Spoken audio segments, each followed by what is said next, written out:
Good afternoon, Medford. My name is Terry Carter, and I direct Elder Services at the West Medford Community Center. We are indeed living in some turbulent times right now, and the center wants to remain a resource to both West Medford and the greater Medford community as these difficult weeks continue to unfold.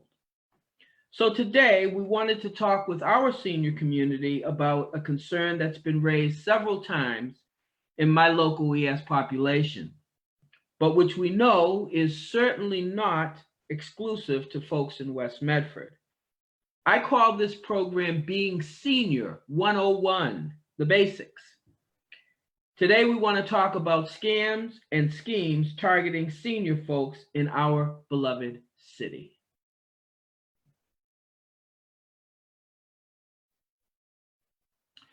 So this presentation can be seen live streamed on Facebook on the West Medford Community Center site.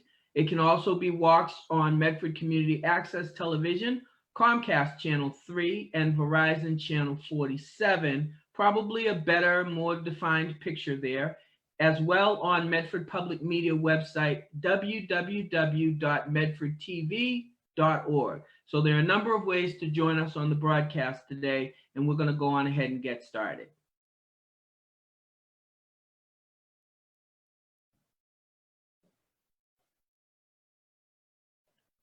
We will be taking questions to be answered at the end of the presentation. You can email your questions to askwmcc@gmail.com, all caps, or you can text your questions to 207-641-3320, and we will look at the questions to see if they're appropriate for the broadcast.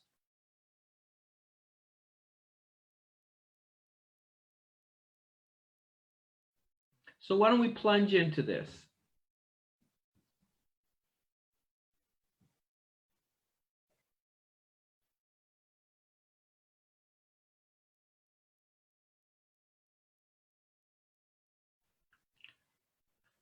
Fraud complaints have increased sharply over the last decade. This increase has likely been fueled by the internet, by economic conditions, and criminal activity overall. According to the Federal Trade Commission, the FTC, consumer financial loss per capita have increased as well. In fact, the median loss per victim rose from $218 in 2002 to $537 in 2011. In 2012, domestic consumers reported paying over $1.7 billion for fraud complaints. It's a whole lot of money. So the take-home message is to always trust your instincts, to ask for more information, to take your time, check for the credibility of whatever offer is coming your way, and run it by a trusted loved one or advisor.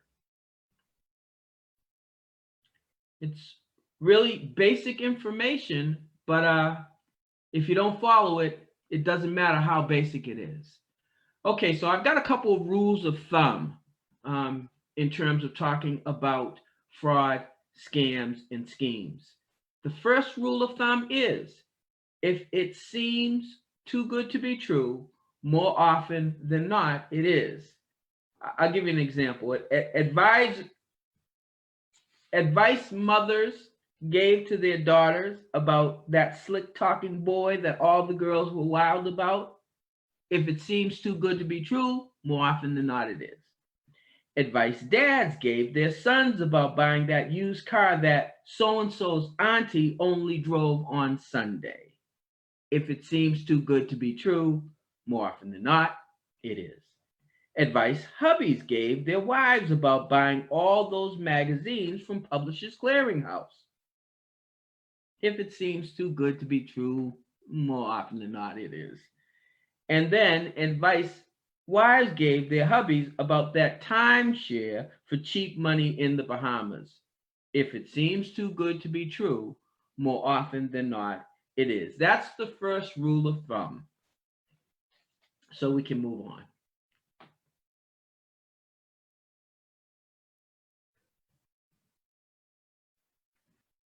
We've got some objectives for this program, some things that we'd like you to learn, and hopefully that will help you to learn. The first one is that participants, if you're here with us, you hopefully learn something important about health fraud and how to protect yourselves. Some key signs to identifying health fraud and reporting procedures. Um, you'll learn about some different types of financial schemes that specifically target seniors. And then you'll also learn about some of the key signs to identifying financial scams and once again, how to protect yourselves. The bottom line on that is if I can show you how to avoid one scammer that can ruin your day, that will make my day.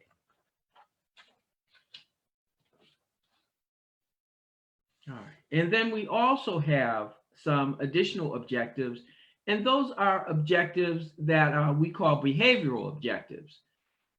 The first behavioral objective is that we want you to become better informed regarding health and financial fraud. We want you to be able to identify fraud and then to determine what the red flags are, what the things are that should cue you into the fact that something just ain't right, so to speak. And then finally, we want you to be able to avoid entanglements with schemers and scammers, and that you can rely on trustworthy and responsible sources for information and assistance. So there's a learning component to this, but there's also a behavioral component. We want you to be able to, change some of those things that maybe you do right now that might inhibit you from being able to deal with fraud and scam as they come your way, and to develop some additional behaviors that allow you to navigate through some of these circumstances and move to a better, more effective routine for dealing with things that come your way. Excellent. Okay, so the next thing we're going to deal with is just a basic identification of the types of scams that are prevalent and target seniors in particular. The first one is healthcare, Medicare, and health insurance fraud. It's always on the rise, especially when health scares are present in society, such as the COVID-19 scare is that we're dealing with right now. So it's a big deal, and it's a multi-billion-dollar practice. So we definitely want to talk about that. We also want to talk about counterfeit prescription drugs, from the little blue pill to cures for baldness. Be aware and check your source. We're going to talk about that. The third thing is funeral and cemetery scams. You're always more vulnerable during periods of loss and bereavement. And the scammers know that, and they definitely take advantage of that knowledge. The fourth one is fraudulent anti-aging products.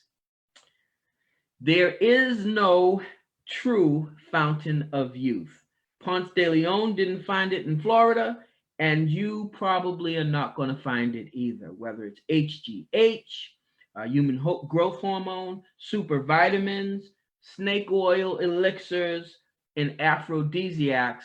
The fact of the matter is that there's a lot of bunk out there, and you've got to learn to defend yourself from the bunko artists, and keep your money in your pocket. Okay, telemarketing. The first thing is they know your home, and they're very good at what they do. And one of the chief questions that you need to be asking yourself in the midst of all of the telemarketing that's being done out there, some legitimate, you have to ask yourself, do I really need this? And if you do that, that's going to be your first step toward probably not investing in things that could better be left with the folks that want you to take them. Okay? All right. Now, the internet is a very, very scary place. Although it can be a boon and a life source. For some, it can also be a place where fraud and scams are rampant. So we're going to talk about internet fraud. Um, then we're going to cover briefly investment schemes, and there are many. You've heard of Ponzi schemes, you've heard of probably pyramid schemes, you've heard of friend in need schemes.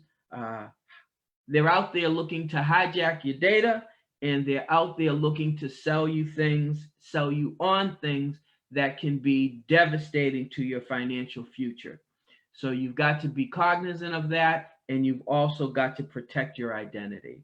Not quite finished with that slide yet. Just want to cover a couple more things.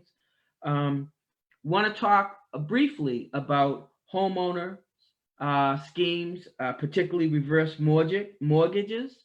You know that your home is your greatest asset, and they know it too.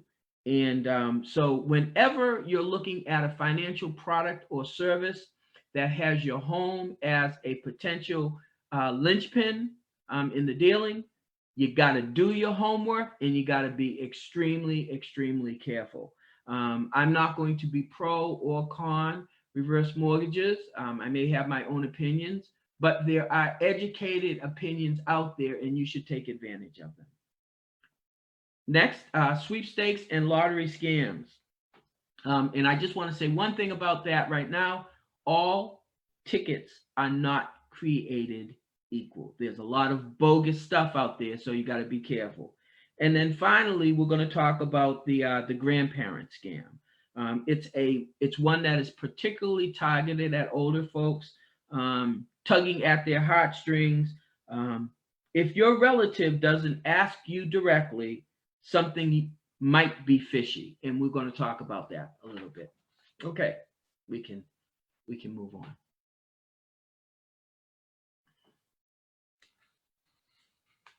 Okay, just trying to time it up so that we're changing slides when we need to.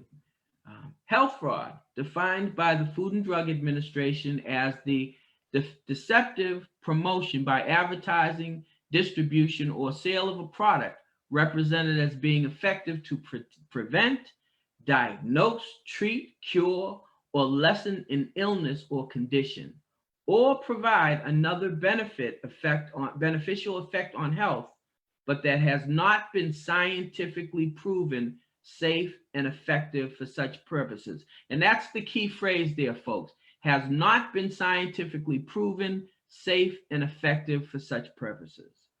Now, we've all seen a lot of these miracle weight loss supplements, hair loss supplements, natural remedies that claim to cure everything from toenail fungus to arthritis. And maybe there's some truth to the effectiveness of some of these, but there's a whole lot of, and I call it bogus product out there that folks are trying to sell you on. And the key in most of this is that they don't have to sell it to everybody. They just have to sell it to a small population of a small percentage of the population in order for it to be monetarily gainful for them. So they're out there with a lot of stuff that they're trying to put on you and empty your pockets with. Now, most of these products focus on quick fixes to what are very complex health issues. But the reality is that they're just trying to sell you a product, and the pharmaceutical value may be very, very skeptical. Okay, finally, health fraud scam. On this slide, scams may target the elderly through infomercials, and I'm sure you're familiar with those. Commercials on TV. You also see direct mail, magazines, and internet ads. It is a multi-billion-dollar business. I think we have a little bit more on this on our next slide. And it is perpetrated by highly skilled writers and creative types that work in a variety of different industries. I have a little trouble getting that next slide to come through. Okay. Let's see. Not quite there yet. Health fraud continued. That's the one we're looking for.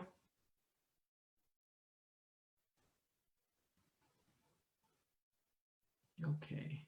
Can't quite see it yet. Now I'm watching the screen the same as you guys are, so they just cut back to my face. Hopefully it looks good to you. In any case, weight loss, immune deficiencies, cognitive health problems, cancer and disease, cures for everything from the common cold to arthritis. The one of the things you want to keep in mind is that these scams and schemes, health fraud related, often employ very recognizable, highly paid spokespeople that are just that. They're highly recognizable and paid spokespeople. Now, their level of conviction, whether or not they use the products themselves, that remains, kind of dubious by distinction. The bottom line is that there's a lot of junk out there, and in some cases, folks are willing to be paid to profess an affinity for that junk and to sell it to you. Not to cast aspersion on anybody's character, but the fact of the matter is that a lot of folks get paid to represent products that may well be of dubious distinction. Hopefully, we'll be able to get back to the training rubric so that we can continue to share that information with you. But in the meantime, I just want to let you know once again that you do have the opportunity to weigh in with your questions. And you can do that I believe you can do it by commenting on the live stream over on the Facebook page. You can do that by calling the number that we gave you at the front end. And you can also email those questions to the community center. And Bill is monitoring those incoming questions so that he can let me know, and we'll deal with them once again at the end of the program. So really just waiting to get back to the slides.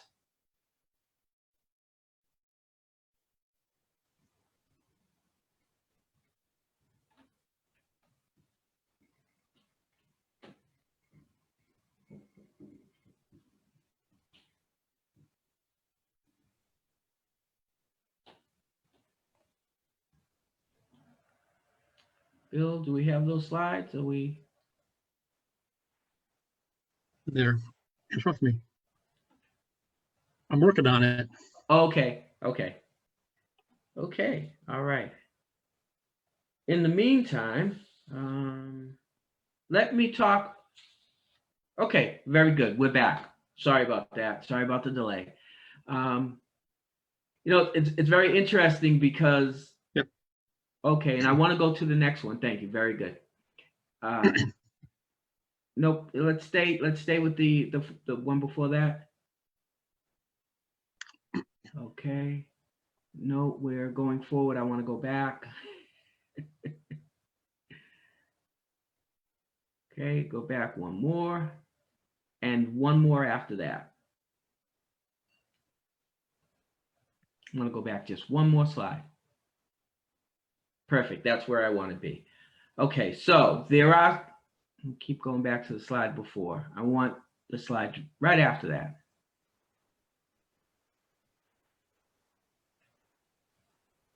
Okay, that's where we want to live at for a minute. The key. Oh boy. All right. All right. Well, maybe I'll have to bypass that slide. We can't seem to hold it on the screen for some reason. But there are some red flags, some things that you need to be aware of that can help you to navigate through what's real and what's not. And a lot of those are word-based cues. If you see something that offers a miraculous cure, something that offers a quick fix, something that offers an ancient remedy, a new discovery, a scientific breakthrough, a secret ingredient, a natural cure, an all natural cure, something that shrinks tumors, fibroids, things of that nature, something that lowers blood sugar levels dramatically, a quick and painless cure, or the ubiquitous no risk money back guarantee.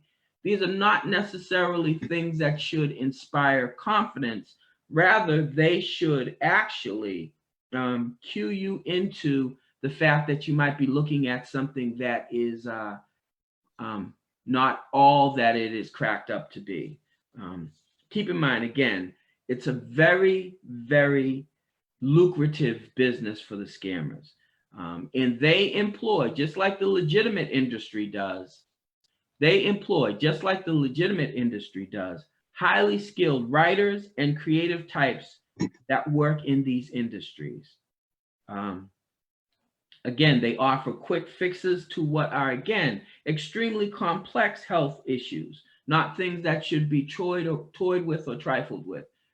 Things that, you should be in professional care of physicians for. Weight loss, immune deficiencies, cognitive health problems, cancer and disease, and again, cures from everything from the common cold to arthritis. No, be careful. No, once again. Now, I'm not trying to cast aspersion on Western style, Eastern style medicine or holistic medicine or anything of that nature. Not suggesting that Western style medicine always has the best cures and treatment for what ails people. I'm just advising folks to do their homework, to trust your primary care physicians and your healthcare practitioners, and to be aware of the fact that slick campaigns on TV and the internet that are there making what seem to be outrageous claims and promises. So we're on to the second rule of thumb, and that rule is common sense isn't always very common.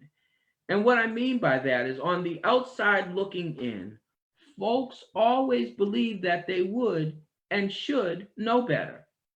But in the heat of the moment, with a highly skilled scammer working you as the mark, quote unquote, or potential victim, stuff happens. And sometimes, the ordinary intuition and common sense that you might have in a situation leaves you. So you have to be very, very careful and try to hold on to, the good sense that hopefully our mamas and dads gave us all. Okay, we can move. So we're transitioning to financial fraud. And to say that it's running rampant internationally and that it's a multi-billion-dollar hidden economy that victimizes both the old and the young is probably putting it mildly. Financial fraud takes many forms, from life insurance and funeral expense scams to social security schemes and even credit card hacks. They're out there.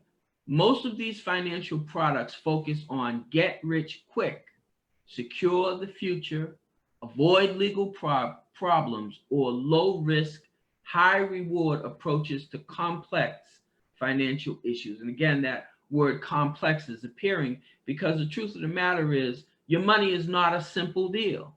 And in reality, these things are only techniques that are designed to steal your cash and separate you from your assets. Financial fraud scams target the elderly in particular through infomercials and commercials on TV, through direct mail solicitations, through direct telephone contact, through email contact, through magazines, social media, and internet ads. So there are many doorways through which the scammers go through to get at you and try to separate you from your money. So there's a lot out there riding on this. Okay. Now, one of the financial fraud schemes that's very prevalent in the elderly community is what we call funeral and cemetery fraud. Um, Now, given the emotional nature of people during this difficult time, during bereavement, um, everyone, but particularly seniors, become more vulnerable to scams. It's important to make sure that someone who is trustworthy and not as emotionally involved as you might be in one of these circumstances to help you keep an eye on the finances. Now, there are some rules in terms of the way that funeral homes provide their services. One of the things that they're required by law to do, at least in the state of Massachusetts, is to provide a detailed list of prices over the phone and if right in writing if you request it. So if they're trying to sell you something, they have to tell you what it costs. Um, the other thing is that as time will allow, make sure that you call or shop around to at least a few providers of funeral services to make sure that the prices you're being charged are reasonable. Um, for direct cremations, caskets are not required and embalming is not legally required as well. So those costs cannot automatically be built into your total when you're requesting cremation services. And then if you choose to prepay for funeral services, make an educated decision and shop around. Be sure to keep all copies of your paperwork and keep them together with your other important documents. Couple of other things. Should have a will. There's really no getting around it. You need to have your wishes down on paper. Um, do your very best to make sure a reliable person is designated to administer your affairs in both bereavement or in extreme sickness where you can't necessarily deal with your own financial concerns. Investigate trusts, property division, and asset allocation carefully. These are, again, complex issues, and a financial services professional can help you with these things. And then finally, this stuff, I use the term advisedly, it can be messy. And it definitely has the potential to disrupt the family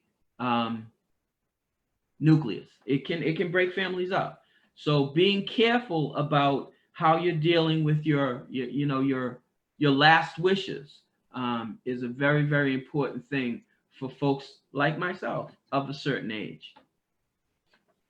Okay. Telemarketing scams. They frequently target, and I'm over 60, so I'll say us as the elderly. We spend a lot of time home alone. That's according to the FBI. But there are some steps that you can take to be on guard against scams.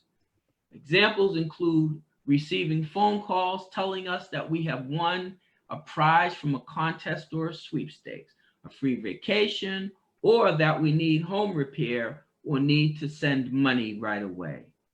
You need to always be aware of any giveaways or sales pitches over the telephone. Reputable businesses will always be willing to provide you with more information. So even though they may be trying to keep you on the phone and talking, they're not really giving you a whole lot of information that helps to prove they're legitimate and respecting of your concern and your wariness.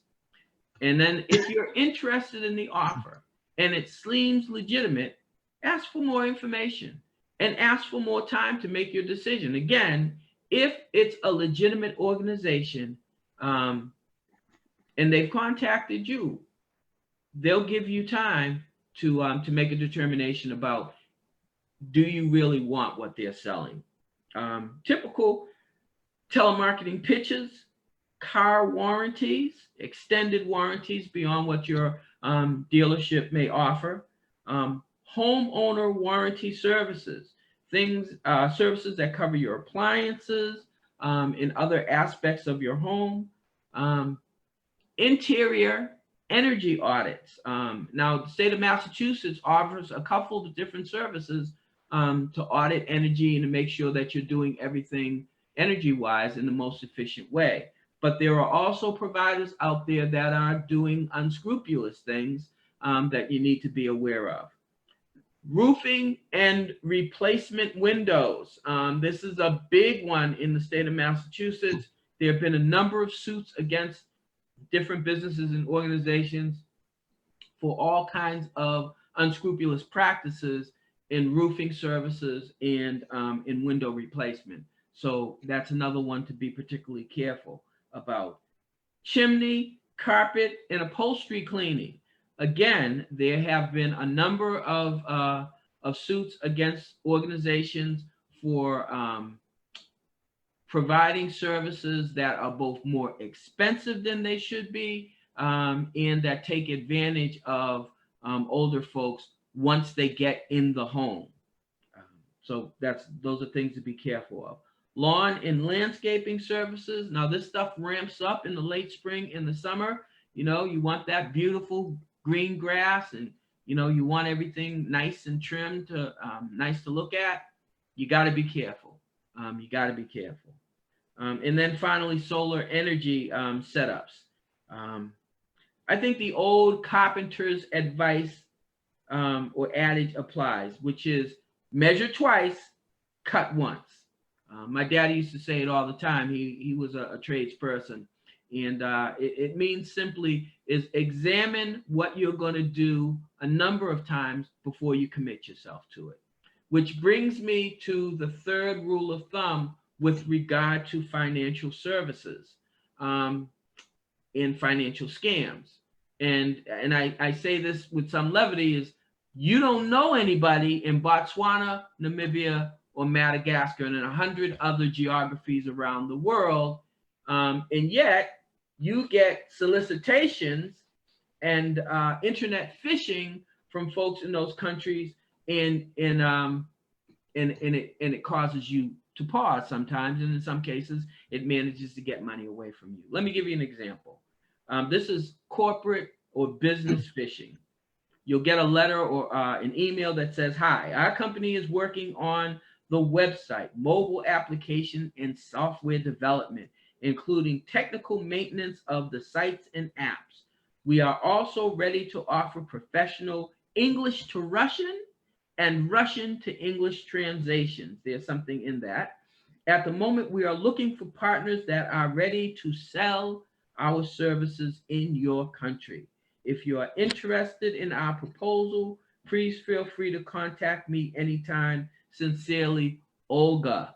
And there are contact information tied into that. Again, maybe you have some money lying around that you're looking to invest. But I would suggest that there are safer and more local alternatives that could be just as lucrative as anything that you might find overseas and from a person or persons of dubious distinction. Be careful. The other, and this is something that I get in my spam, in my email every single day, is this personal practice. And I'm going to share this one with you. From Hassan, an email. Subject: before I proceed, I must apologize for this unsolicited letter to you. I am the daughter of the late Mr. Hame, who was assistant secretary of a very high-ranking finance official in my country. Let's call it Botswana.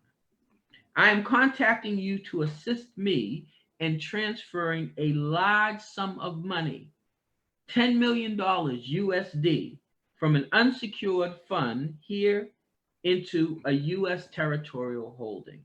My lawyer is aware of this solicitation. All I need is a worthy person of trust so that when the money is transferred into his or her account, he or she can help me to obtain the necessary document to come live in the U.S.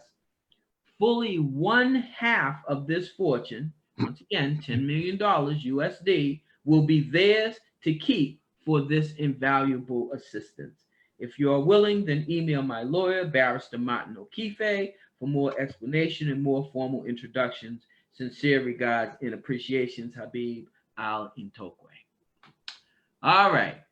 I know you probably have seen a letter like this, and hopefully there's not been an instance in which you've fallen for the sweet talk and the lucrative offer. But it is a scam, and it's a classic scam. It's being seen by virtually everybody who has an email address in the United States at some point or another. You got to be careful.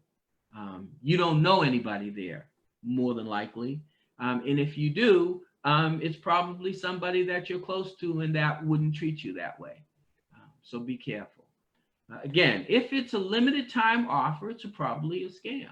If you receive written materials, make sure to show them to your loved ones and your financial advisors for accuracy. Don't be afraid to look up any organization on the internet to check its credentials. Okay, another thing, don't pay for any services before they are offered to you.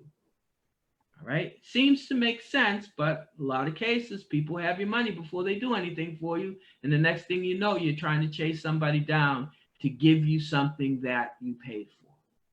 Also, if someone offers you a free prize, but says that you have to pay for taxes, they are violating the law. Okay, if it's free, it's supposed to be free from soup to nuts. Be aware and question this offer. If businesses just gave away free prizes, they wouldn't be very profitable. I worked in retail for a number of years selling high-end stereo equipment, and companies often get accused of what's called a bait and switch, where an expensive prize, service, or sales item is offered, but after you pay or after they sell you on products and services, far lower quality items, repairs, services, or rewards are what is actually offered to you. And one of the things that, and I'm not proud to say this, but the company that I worked for did, is they would have what's called a loss leader product that they sold for a very, very low price that was designed to get you in the store. And once they get you in the store, then it was the salesman's duty to upsell you to a much more expensive item. In this case, in one case, it was, there'd be a camcorder that was on sale for $4.99, which at that time was a ridiculously low price. But once they get you in the store, then it was incumbent upon us as the salespeople to switch you up to the camcorder that was $9.99 or $11.99 or $12.99 that just was so much better and that offered you so much more than this entry-level product, which wasn't very good at all. I probably earned some money doing that. Again, I'm not proud to say it, but I've learned some lessons since then. Okay, all right. So that's telemarketing scams. Beware of the bait and switch. If it seems, again, too good to be true, it probably is.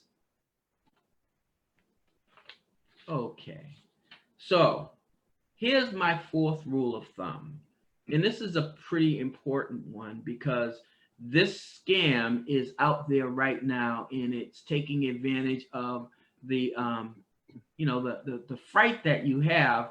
That the IRS is the largest collection agency in the world and that they have the most sophisticated means of coming after you and your money. But they will never call you on the phone. It's just not a practice of that organization. Everything that they do by the U.S. mail.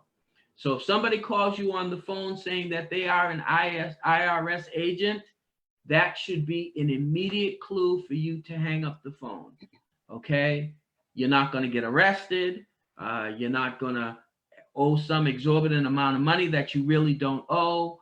And you certainly do not want to get into a long, drawn-out conversation where bit by bit your resistance is broken down, and the next thing you know, you're writing a check or transferring funds across the wires. The IRS does not use the telephone to contact folks. Now, I don't know if that changes if you're in a situation where you're you're being audited and there's an IRS agent assigned to, to your case or something of that sort. But in terms of regular everyday contacts to collect taxes, it's just not their practice. Okay, very good. Identity theft is running rampant. Whole lot of different ways that can occur. But it occurs when somebody takes your personal information and uses it as if it was their own. And that happens most often to open credit card accounts or make other financial purposes. It also happens by some really unscrupulous and highly technical means. I mean, there are actually devices that the scammers have that are able to, at a short distance, actually read credit cards that are on your person and hold that credit card information so that it can be used to make purchases and to steal your money. So you got to be careful not only with the information that you give out, but also with how you govern yourself when you're in crowded situations and when people are around you. And if it looks like somebody is holding some kind of a device that you don't recognize and they're behind you, that's maybe a cue that somebody has one of these recording devices and is trying to scan your cards without you noticing it. Do not routinely share personal identifying information such as social security numbers, date of birth, credit card numbers, etc. Do not routinely give out your PIN numbers, my goodness, and passwords for your bank cards, email, and online shopping accounts. Those are doorways in to your money, and you want to make sure that you're the only one that has the keys to those doorways in. Okay. You might also want to be very careful about how you dispose of mail and other documents that might contain personal identifier or financial information. You get a lot of bank solicitations, credit card solicitations, things like that. And in some cases, you take it, don't even open it. You notice it's that somebody you don't care about, and you throw the whole document away. Well, in some cases, there's information on those mailings that you might not want somebody else to see. So open the documents, take a look at it, and if it's junk, shred it, okay? Or hold it until you can take it to some place where you can shred it. Investing in a personal shredder, a crosscut in particular, it's not a bad investment. It's good to have, and it's good to be able to get rid of information that you don't need and don't want anybody else to see with a device like that. And they sell them at places like probably Target, as well as Walmart. You can probably easily get them at Staples and Office Depot and Office Max. They're available. Okay, can I go back to that last slide just for a second? Okay, thank you. Okay, shop only on online sites that use secure information encryption. What you'll see up on the browser bar is you'll see a little, it looks like a master lock. That master lock looks like the lock loop is open. It means that the site's not secure.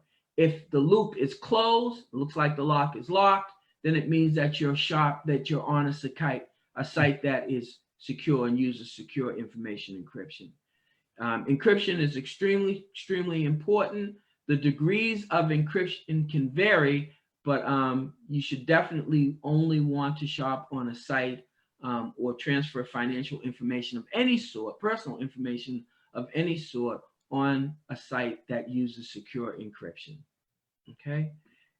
It's important to keep in mind that identity theft is not only committed by strangers. It is very, very prevalent in families and among close relationships. So you better be careful, especially if you know of somebody in your family circumstances or friend circumstances that has access to your information that may be going through significant financial hardship. Good people sometimes do unscrupulous things when they're going through challenges. So you want to be careful. There also are habitual situations where people are looking for ways to get money quick to support some type of a habit, and that also constitutes that financial hardship that may prompt them to do things that under better circumstances they might not try. Identity theft, it's something that we want to be really, really careful about because it is becoming one of the United States, actually one of the, globally, a multi-trillion-dollar business, and folks lose money every day through people stealing their information. All right, we can move. So that brings me to my fifth rule of thumb, and it really, really keys off of what I just said about identity theft. You want to guard your personal information as if your life depends on it, because in some instances, it just might. Staggering financial losses can put you in a place where,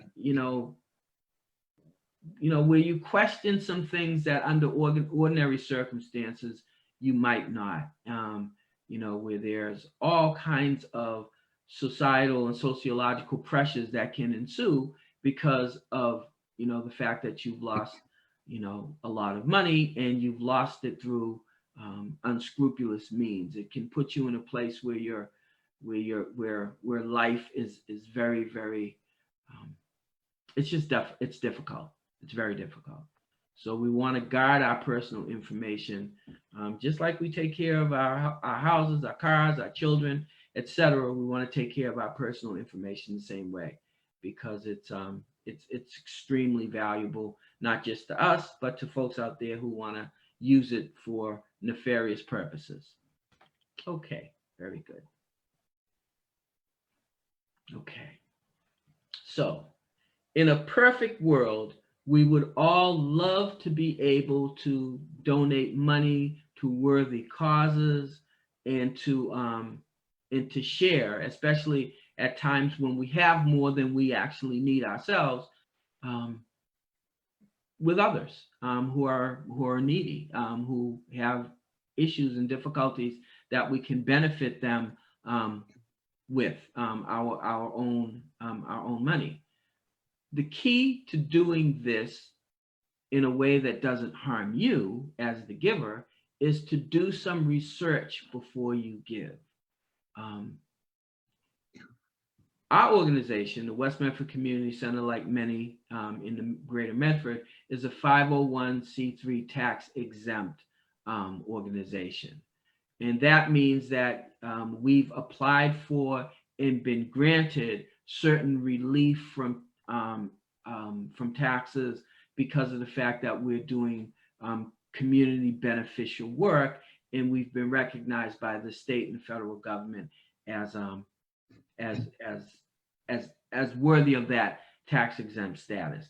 Now, tax exempt and tax deductible are not necessarily the same. Tax exempt means that as an organization, the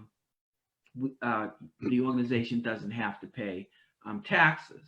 Tax deductible means that if you donate to a cause or an organization, you can then, and you don't receive anything in return, I should add, you may be able to deduct your contribution on your federal tax return.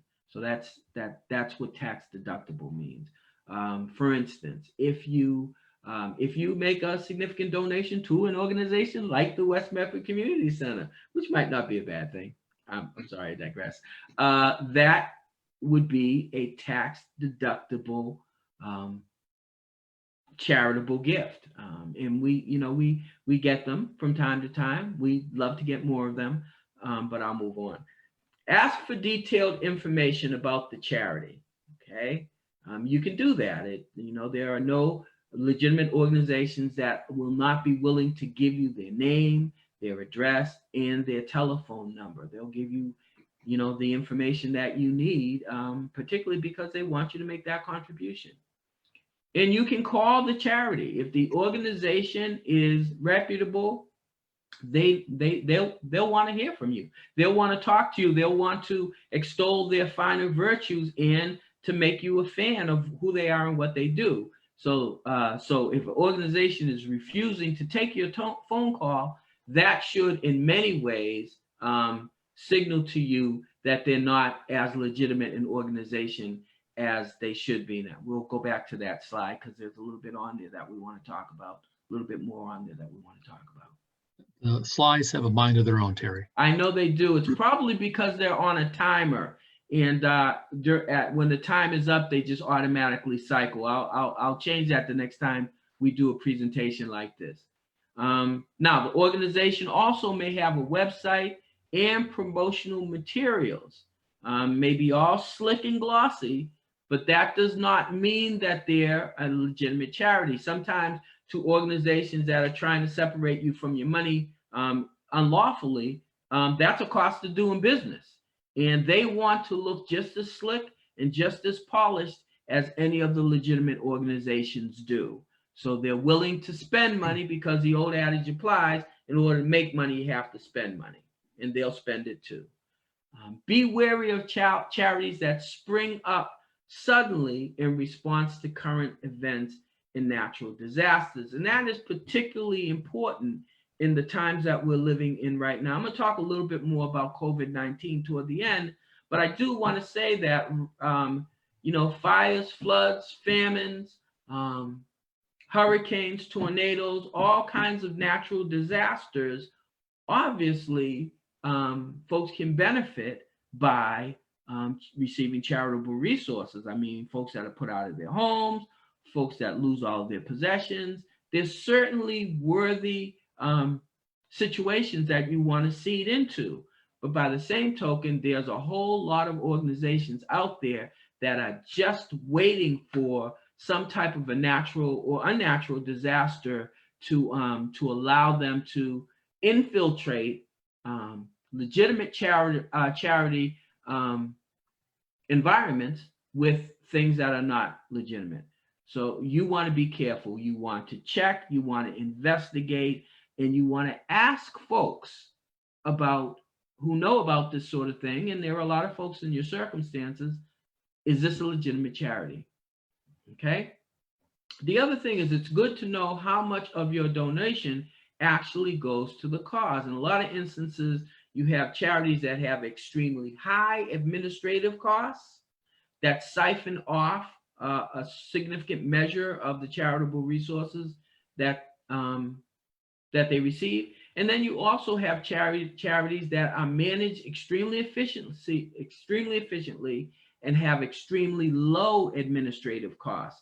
That means that, let's say hypothetically, one organization, it might be 60-40 of the every dollar that comes in, 60% may go to actual charity, and 40% may go to administrative costs, and that's pretty high. And then you have some organizations where it's maybe 90 and 10%, where 90% of what you donate actually benefits, and only 10% only 10% is actually used for administrative costs. Okay, and if you want to, you can contact the local Better Business Bureau. Medford certainly has membership in that to assist you in verifying a charity. That's one of the services that most BBBs will offer. They'll help you research the legitimacy of charities in your area. Very good. Okay, we go to automatic tellers and in point of sale terminals every day, whether it's to withdraw $20 or whether it's to pay for groceries at Stop and Shop.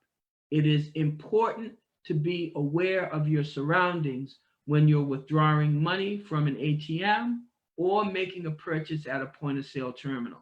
And I talked about these little scanners that, handheld scanners that people can use to actually read cards from a distance and take those numbers in so that they can later be used to make unlawful purchases. So it's important for you to know who's around you. I will not go into an ATM lobby with other folks in that lobby at the same time as me. It's just a habit that I have. I'm not comfortable with doing that. And when I'm making, when I'm paying my bill, when I finish buying my groceries, I'm kind of looking over my shoulder, my left and my right shoulder, to see if anybody seems to be extremely interested in what I'm doing versus just standing behind me in line. Now, one of the benefits perhaps of 6 feet of social distancing is that you don't necessarily have people all up on your back the way that you do when the store's crowded under normal circumstances. I probably am not saying that this should be the way that it is going forward forever and ever, amen, but I may be one of the residual benefits of what we're dealing with as a society right now. But be careful. Be aware of your circumstances. And I think that for senior citizens is extremely important in general, because we're also in danger many times of physical harm from folks who get too close to us, try and snatch a bag or, something of that nature, steal your wallet. You want to be careful. You want to make sure that you're aware of who's around you whenever you're anywhere. Make sure to use your only ATM machines from a reputable bank or credit union. There have been instances in which I call them fake or fraudulent ATM machines have been placed in locations for short periods of time.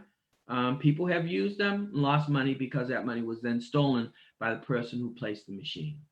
Okay, check your bank statements every month for charges that you did not make.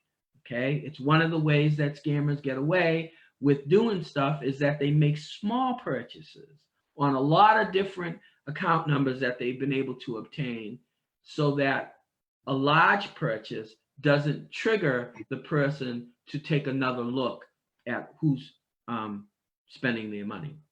Okay, try your best to make sure that nobody sees your PIN number or other personal identifiers when you use POS terminals in ATMs. And again, we're in a circumstance where maybe that's not as easy to do for the people that are scamming as it is for you to protect your personal information right now.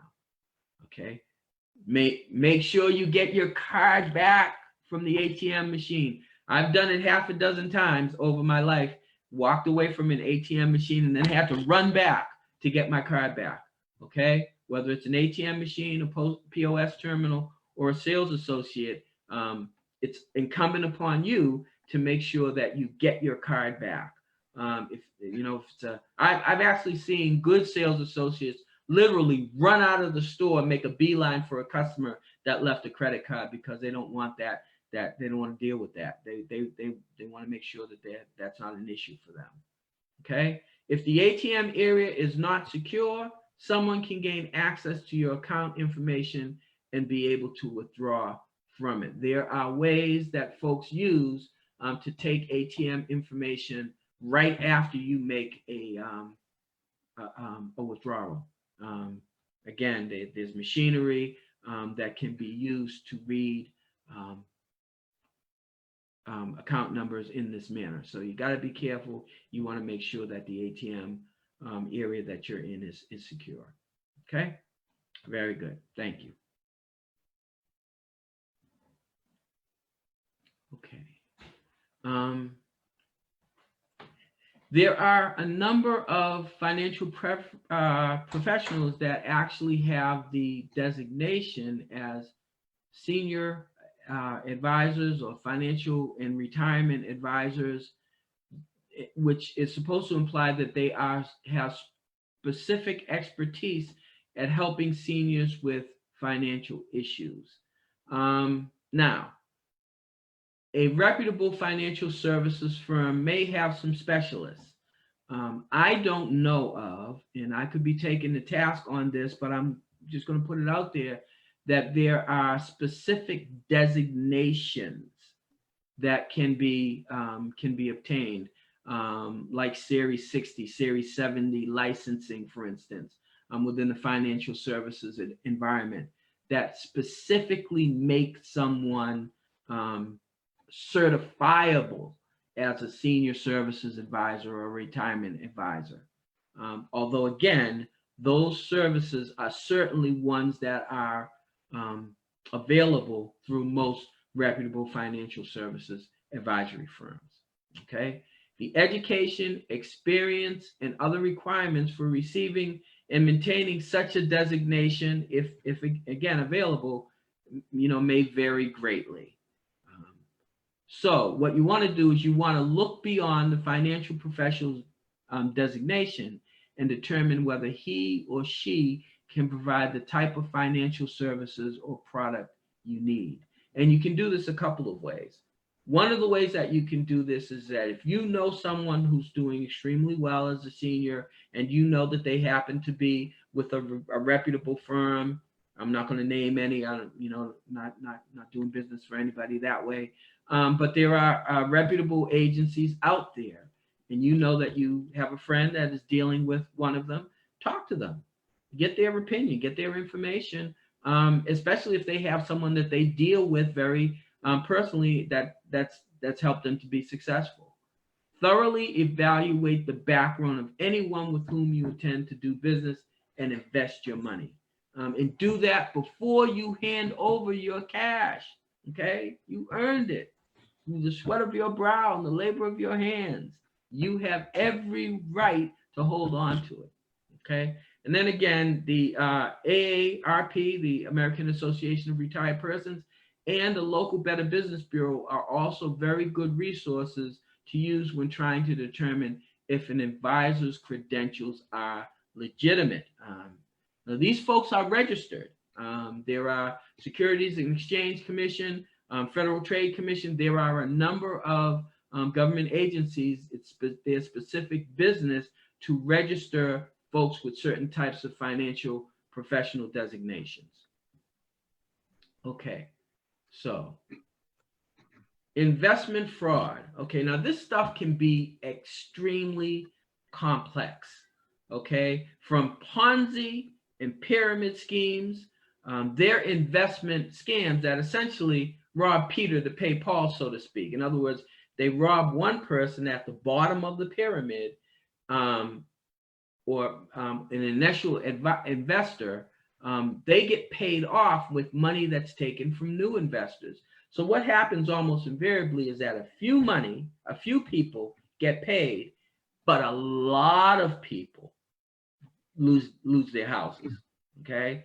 And there were a number of Bernie Madoff, Michael Milken. You may have heard of those folks, but those were high level Ponzi and pyramid type schemes where money was taken from some investors, a lot of investors paid to a few investors, and the perpetrators got extremely filthy rich. In some cases it caught up with them. It doesn't always. Okay. Oil and gas scams may make you think that you found the right oil or gas investment to strike it rich, but it may be a scam. Most of the oil and gas resources internationally and globally are tightly held by large multinational companies that you've heard of, or by governments who assert national rights over them. So you got to be careful when you're going to invest your money with somebody who is not one of those two things, because there may be some scamming being done. Promissory notes. They're a form of debt. It's similar to a loan or an IOU that a company may issue to raise money.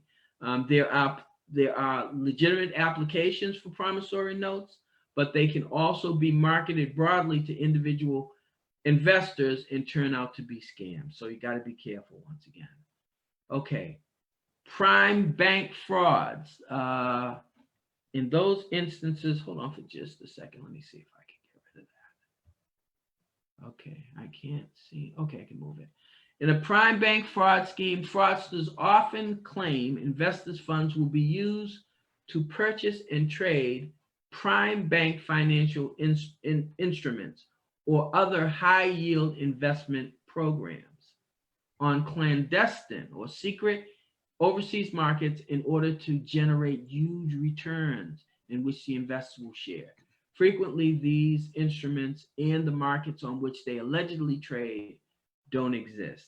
So that's the kind of high risk, high reward potential that you'll be presented with sometimes, which doesn't necessarily pan out. I want to go back to that slide for just a minute. Okay, high return.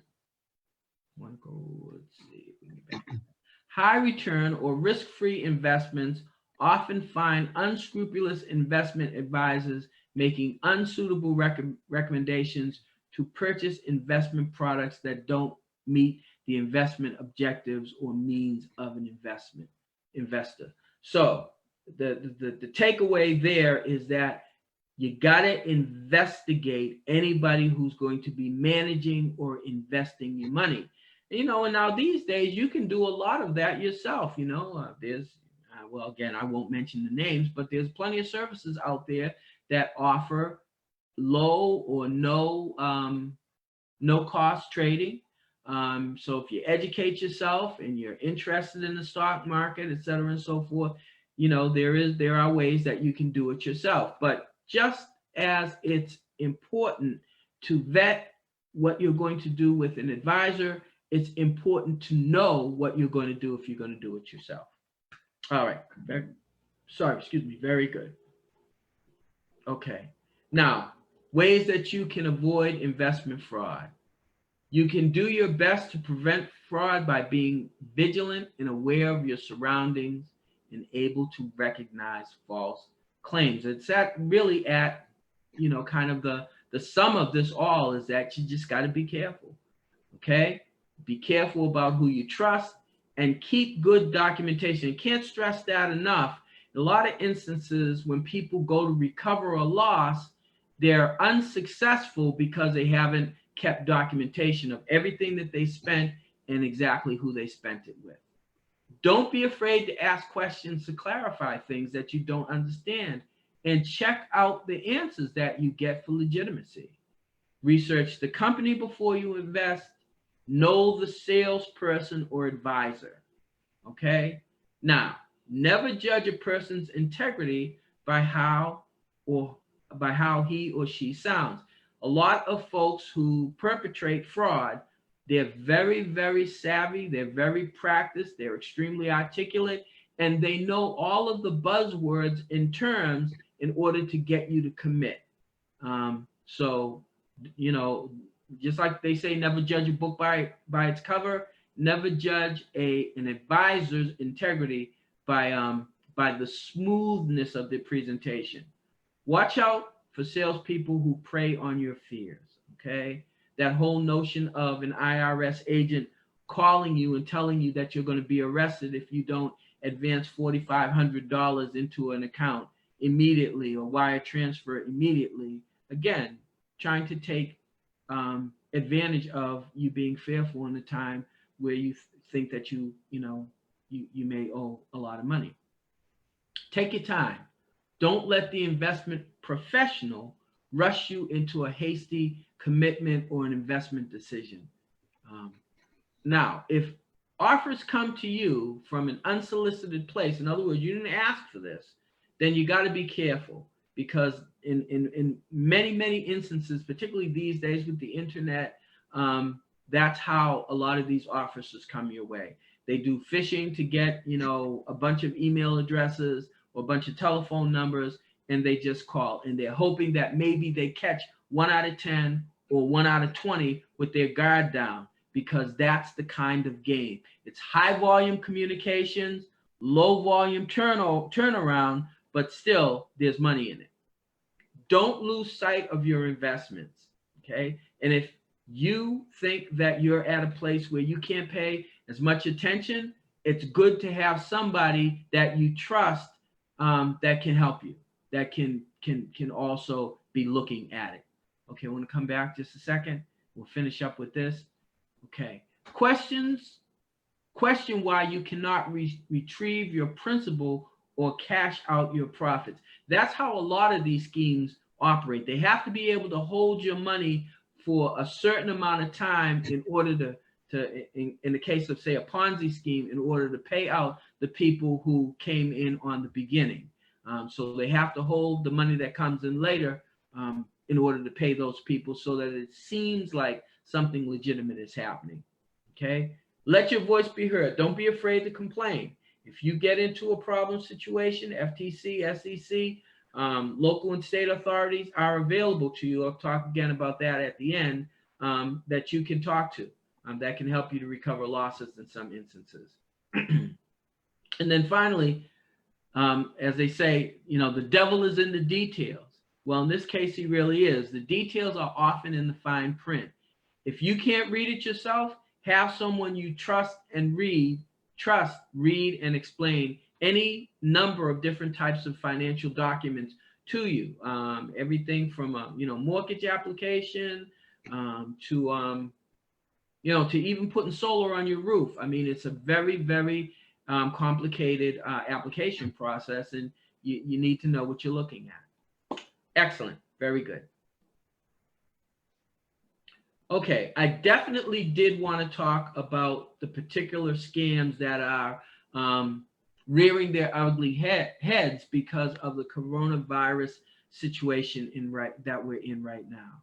So immediately, here are 5 things that you can do to avoid a coronavirus scam. And this information comes directly from the Federal Trade Commission.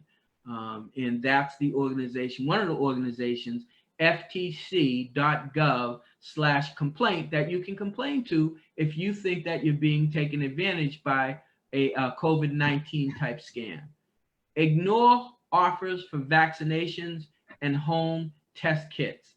Scammers are selling products to treat or prevent COVID-19 without any proof that they work. And that's the same as it is with bogus prescriptions. So you want to check and verify in all instances. If you get a robocall with those types of scams or other scams related to COVID-19, hang up. Okay? They just want to get you on the call and get you talking, because if they can get you on the call and get you talking, they believe that they've got a good chance of selling you something or taking money from you for something. Okay? Watch out for phishing emails and text messages. In other words, if you're getting mail offering things or suggesting certain things that look really kind of strange, and they're not from people that just get rid of them. Just get rid of them. Anybody that's legitimate that needs to get in touch with you will let you know who they are and will let you know why they want to contact you in an email. Okay. Same thing with text. If you don't recognize them, let them go, because again, if somebody really needs to get in touch with you, not only will they be persistent, but they will let you know in no uncertain terms that they need to talk with you or that you need to talk with them.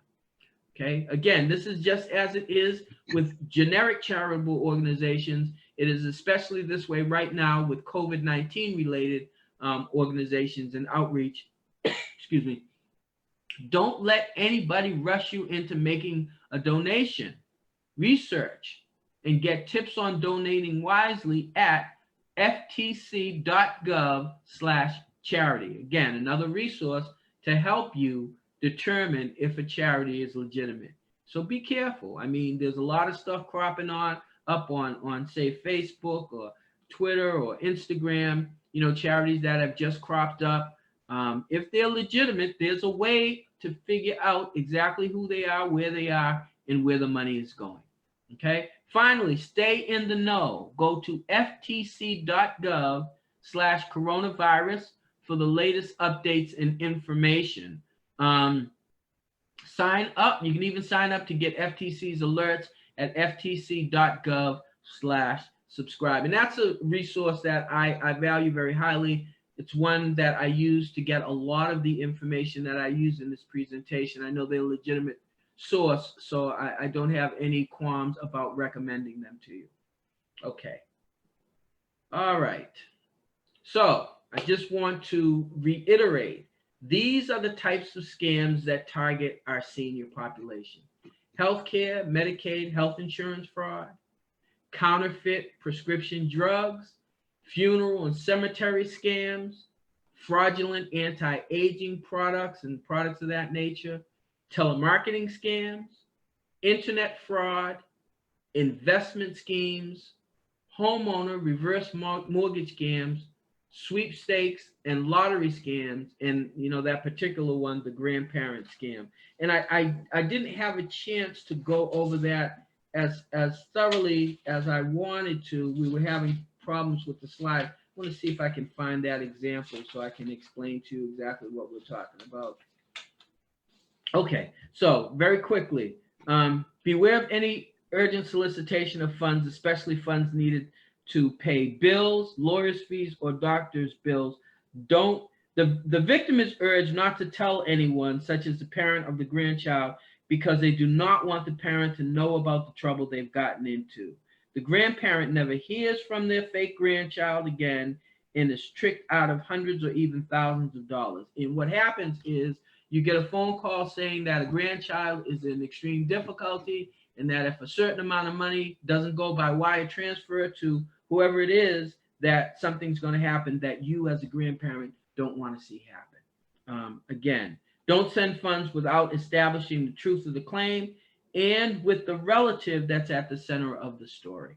Okay, very good.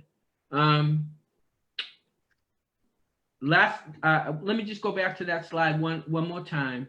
And again, we can make these numbers available to you. You can check in with us at a later time if you can't write it down right now. But consumers can file a complaint with the FTC about misleading ads in websites or health and financial products by calling 1-877-FTC-HELP, 1-877-382-4357, or again, visiting ftc.gov/complaint. And then the Securities and Exchange Commission also has a complaint number, 1-800-732-0330. FINRA, which is another financial services regulatory agency, 1-800-289-9999. And then in Massachusetts, the state regulators, the Division of Banks, toll free, 1-800-495-BANK or 2265. And they're open Monday through Friday, 9 a.m. to 5 p.m. Be patient, because organizations' staffing levels and availability may be influenced by what we're dealing with in terms of COVID-19. Okay. All right. So I'm going to give you my last rule of thumb. A fool and his money will soon be parted. And I'm not calling anybody a name. I'm just saying that this is what the scammers and the nefarious types out there depend on. They depend on folks being just foolish or careless enough not to do the things that we've recommended you do today to hold on to the money that you've earned by the sweat of your brow and the toil of your hands. Okay. All right. So I'm going to check in with folks. We gave you those reporting scam. We gave you all of those numbers. We'll, hold this slide up again while I ask if there are any questions that I need to address that might have come in over the course of the call. Okay, we don't have a lot of time, but we do have a little time. So if any questions come in, again, based on the knowledge that I have and the information that we presented, we'll certainly be happy to answer those questions for you. Terry, a couple questions that have come in. Okay. We'll wait for other folks, but the couple questions that have come in will these slides, this is a lot of information, will these slides be available after the fact? Yes, definitely. Bill, we can definitely talk about maybe printing them up, making them available. I don't know whether there might be a charge related to that for mailing or for whatever other purposes. But yes, our purpose is not to keep the information in this form only. The other thing is, and we'll talk with Patrick Gordon about this, is via Medford Cable Access, which is also streaming this through their system. If they archive this as a broadcast, then you could go back in, you could take a look, you could also pause it and with your machinery, and you could take the information that way. So yes, we will do our best to make the information available. It's a little bit more difficult because because of physical distancing and because we're closed right now, but we always have the intent of anything that we present as an informational resource. There are several different ways that you can get to it. Okay, Bill, you think that answers it rightly? Yes, and we will, once we get it processed, we'll put this up on, this presentation will go up on our website, and we'll try to find a format to do the slides appropriately as well. Okay, very good. Other questions? Here's a comment more than a question, which is someone says that they have full length here, that one of the reasons that the internet scams and the phone scams become so prevalent is that it has become ridiculously cheap and easy to perpetrate them. Yeah, that's absolutely true. My research led me to the same conclusion, especially because phone numbers, multiple phone numbers, can be obtained relatively inexpensively and used and shifted consistently. One of the ways that scammers get at you is by getting phone numbers that look like they come from your local area, so that you think perhaps it's a neighbor or someone from the city or the town that you live in, and you respond to the call that way. And then again, the key is to get somebody on the call because they believe that they're sophisticated enough with their language and their presentation to keep you on the phone. And the longer they keep you on the phone, the greater is the chance that they're able to get you to buy something or commit your resources to something. So I'm still here, haven't gone anywhere. Hopefully my face will show up on the screen. We have ended the slideshow, but again, I'm still here. We'll answer as many questions as we can within the next probably 6 or 7 minutes until we close out at 2:30. Here's a question that came in. Have we heard of anything specific Medford like that has been being that's out there in the Medford community specifically? I probably didn't do as deep a dive into what's happening in individual cities and towns. Most of the things that I talked about in terms of scams are really very universal. They're happening virtually everywhere and all the time. So there could possibly be something that is more Medford specific, but I tend to doubt it because I think that part of what these scammers try to do is they try and cast as broad a net as their resources will allow them to do, and not to focus on an individual geography because it may not be as lucrative to do it that way. Now, I can't say that for absolute sure, but what I've read and what I've tried to research indicates that these practices try to be as global within a given state or even nationally as they can be, because that gives them a larger pool on which to draw on. Okay, here's something else. How would I best know? I get an email from a grandchild saying they need help and they're in trouble. How do I know best whether or not I should respond to that? Well, I think the first thing that you've got to do is that you've got to contact people around that circumstance, whether it's the grandchild themselves, you got to get in touch, or you got to get in touch with the family members to find out, is this legit? And they're counting on you not wanting to do any of that and wanting to give the money right away because you're panicked about the set of circumstances that you think a grandchild might be in. So that's what they count on again. And the idea is not to catch everybody. It's just to catch one out of, every 10 or one out of every 20 or one out of every 50 and, get them to commit significant resources. So That's the key. The key is to reach out into the network around that family member as much as possible and get, get answers.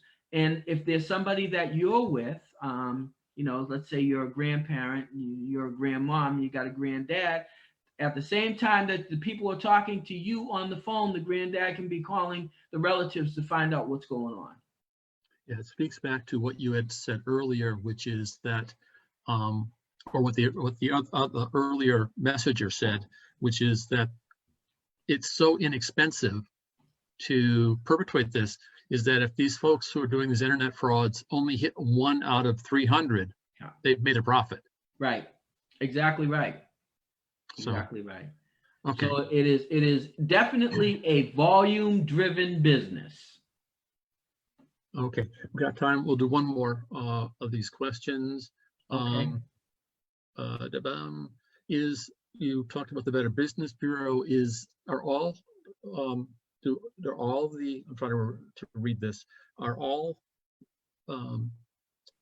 vendors or people who are doing work around my house, are they all with Better Business Bureau or just some? Just some.